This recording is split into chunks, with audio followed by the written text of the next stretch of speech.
Alright guys, welcome back to another video. Thank you so much for tuning in. If you're new to my channel, my name is Ron and behind me is my 2018 Subaru WRX. So in today's video, we're gonna be installing the PERRIN Pitch Stop bracket. I'll show you guys this in detail after I remove everything, but what this does is it provides reinforcement to that bracket, which is prone to cracking, as well as providing reinforcement to the firewall. If you're unaware, the pitch stop bracket is prone to cracking in the 2015s and partly through the 2017 WRXs and STIs. This is a 2018, but I went ahead and purchased that part for the fact that this car already has the group and transmission mount with the white line positive shift bushings, as well as the pitch stop itself. I know a lot of folks are probably saying that I don't need it for this since it does have the updated bracket, but I don't want to risk any damage to that pitch stop just because of all the other supporting mods that I have on the car. And having that pitch stop as well as the group and transmission mount already puts a lot of stress on that OEM bracket, so I wanted to make sure that all my bases are covered and I don't want to risk that bracket breaking just because it's going to be a major repair if that ever gets damaged, and so we might as well reinforce it now. And I've already unboxed the kit.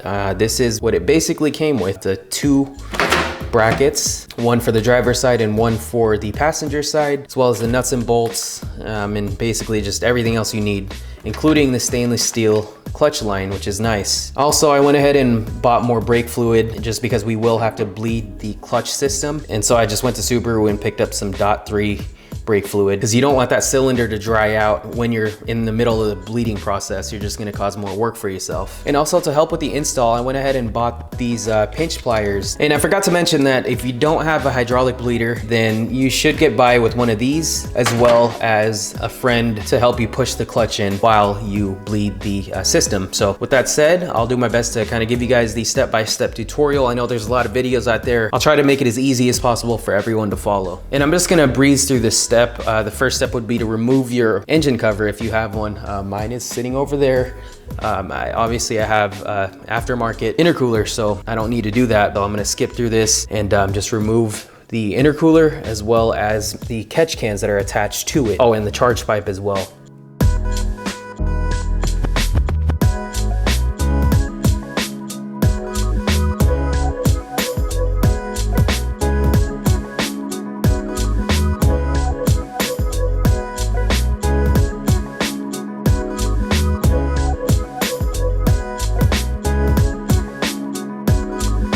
Alright guys, so I just got the intercooler off and this is what it looks like under there. And this was a pain to get off, by the way, and I'm sure it's going to be a pain to reinstall, so don't be afraid to put some water or soapy water along here to help you install the intercooler. But this is what it looks like under here, and this is the aftermarket pitch stop mount. And the bracket that we're about to install goes on this side of this bracket right here, so one for the left side and then one for the right side. Like I mentioned, this bracket was updated for the 2018s. So if you have a 2017 WRX, I highly suggest checking out your pitch stop bracket to see if there's any damage or any cracks or anything like that. But yeah, let's go ahead and move on to the next step. So the next step would be to remove this OEM clutch line, which on one side is held by this 14mm bolt, and on the other side is held in by this 10mm flare nut.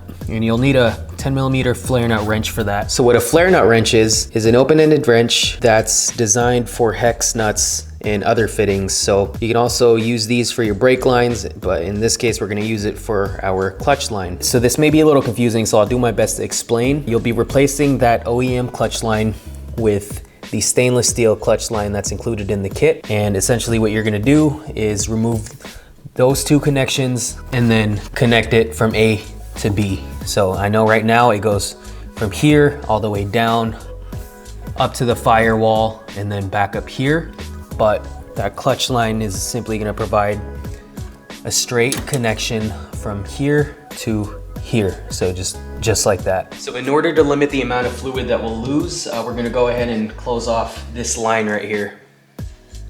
This came in a set of 3 and I got the smallest one out of the bunch. So let's go ahead and close this off.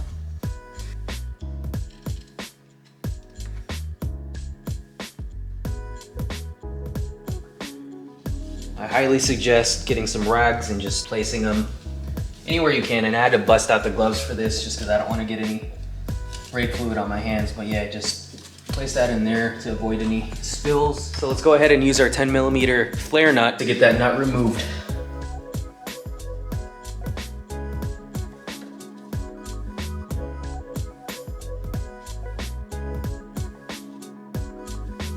The next step would be to remove this 14mm bolt. And you're gonna wanna save that and set it aside.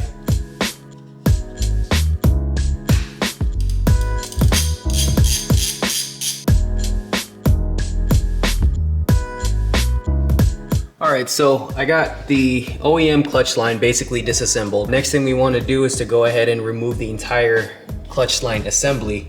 And in order to do that, you just need to unclip this wire right here that's connected to this bracket. There's a push clip of some sort in the back, and then there is a 12mm bolt holding that bracket in right there. And it's a little hard to see, but you're gonna wanna push the top and the bottom of that clip in order to remove that wire. And then you wanna get the 12mm socket to remove the bracket.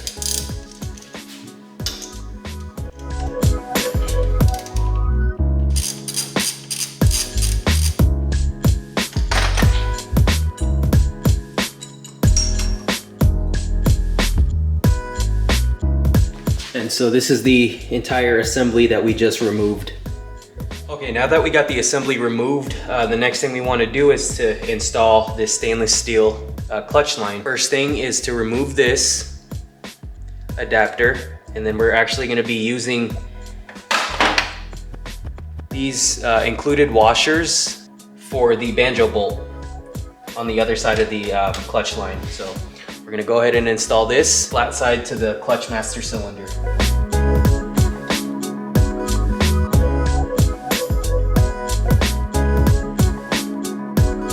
Then you get a 14mm flare nut and go ahead and tighten that down. Not too tight, just enough until it's snug. Next we want to connect this end, the 90-degree angle, to the adapter we just installed. You kind of want to orient it so it goes to the right. Be very careful not to strip it. And then you want to snug it down with a 13mm flare nut wrench.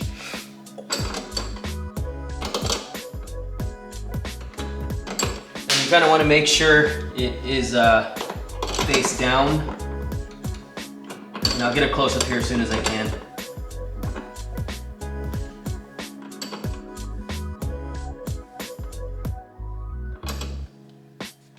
Then you take your banjo bolt, put a washer on there, that supplied washer, and put it through the other end of the clutch line, and then put the other washer on the end of the banjo bolt. Simply secure it to the slave.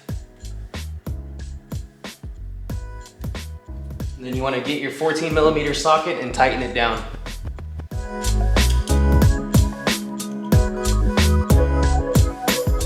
Okay, so I'm gonna bring the camera closer. Here's how I routed it, since the coupler is kind of in the way. This is for the Process West Conocooler intercooler, so it's a little, just don't mind this if you don't have an aftermarket intercooler. But the way I did it was basically rerouted it down through this thicker tube right here, under the coupler, the intercooler coupler, and then back up here to the slave itself. And then as far as the zip tying goes, I zip tied it where this curve is, just right before this curve. It's a little hard to see, I'm sorry. Right there. And then the other one is right there, so it's secure.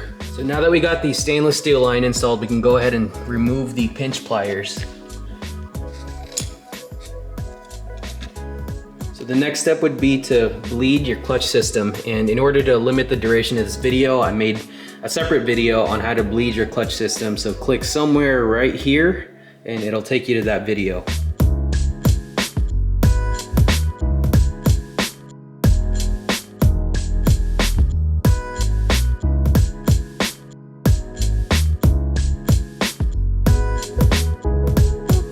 Now that we've successfully bled our clutch, we want to go ahead and install the 2 rivet nuts that are included in the kit, and those will go on the passenger side of the car. But first, you want to go ahead and remove this plastic bracket clip from the firewall. And I have this tool right here to do that, to pry it out, just because we want to reuse those holes, the 2 holes that are behind it, with the included rivet nuts.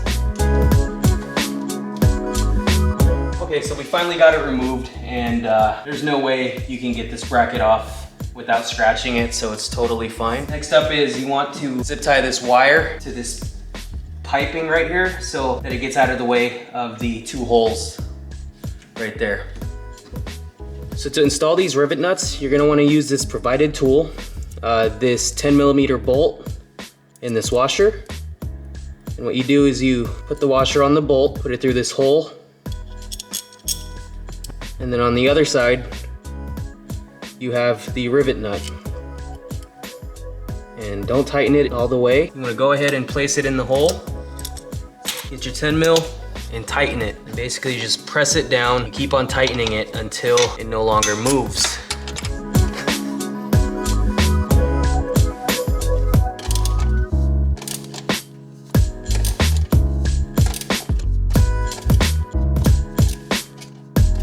Alright, so I tightened it as much as I could until it no longer moves. And then now we're gonna remove the 10mm nut.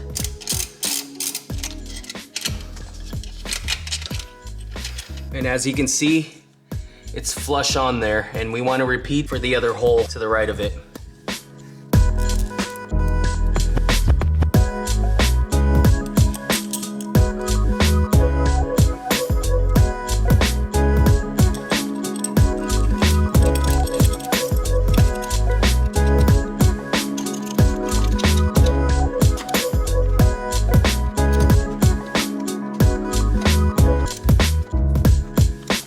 Okay, so that took a little bit of force to get in there, but as you can see, it's flush against the firewall. So that's how you know they settled in there properly. So now that you got the rivet nuts in place, the next thing you wanna do is remove the 14mm bolt that's holding in the pitch stop right here to the bracket.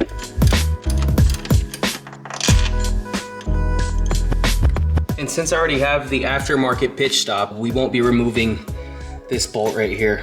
But it's super easy if you're actually upgrading the pitch stop as well, which you probably should. You just want to remove this set of 14mm nut and bolt on this side. So now that we got that 14mm bolt removed from the bracket, we want to go ahead and install the passenger side pitch stop brace. And in order to secure the passenger side bracket, you actually want to get the included 5mm Allen bolts with the washers. They're the smaller ones out of the bunch, and loosely fitted on there.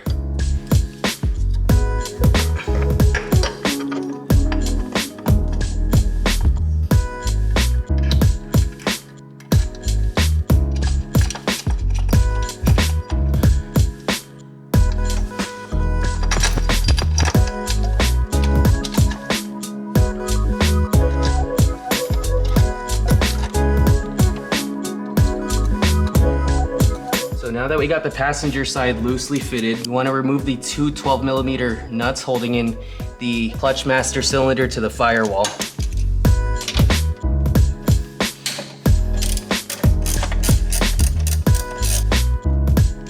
And then the other one is tucked in here, so we just wiggle your extension until you get it.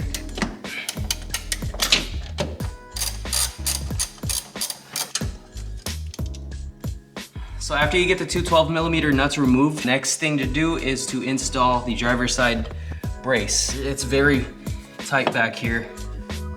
It's a little hard to maneuver.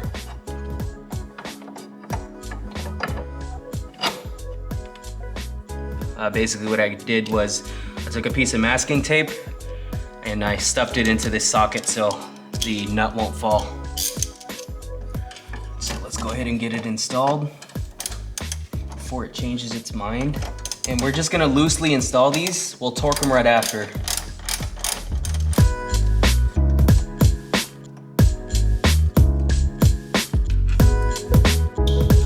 All right, now that we got the 2 12mm nuts loosely fastened, we wanna go ahead and install the 6mm Allen bolt to this threaded hole right here. It's a little hard to see.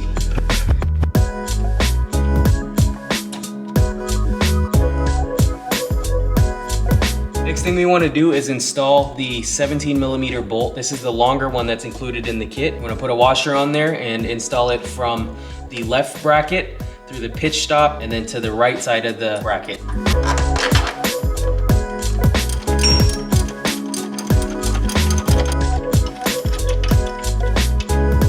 Next step would be to torque that 17mm bolt down to 43 foot-pounds. And then we're going to do the same for the other side. So after you get the passenger side bracket torqued down to 43 foot-pounds, you want to do the same for the driver's side. Just basically get the washer, get the nut, and put it on this side right here.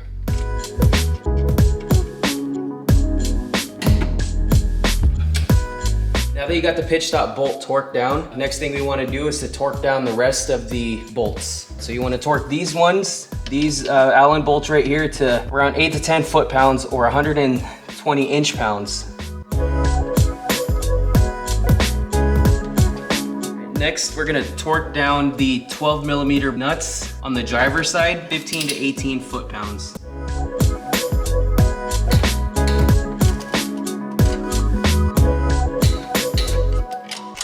And then that last Allen bolt, you want to torque down to 15 to 18 foot-pounds as well.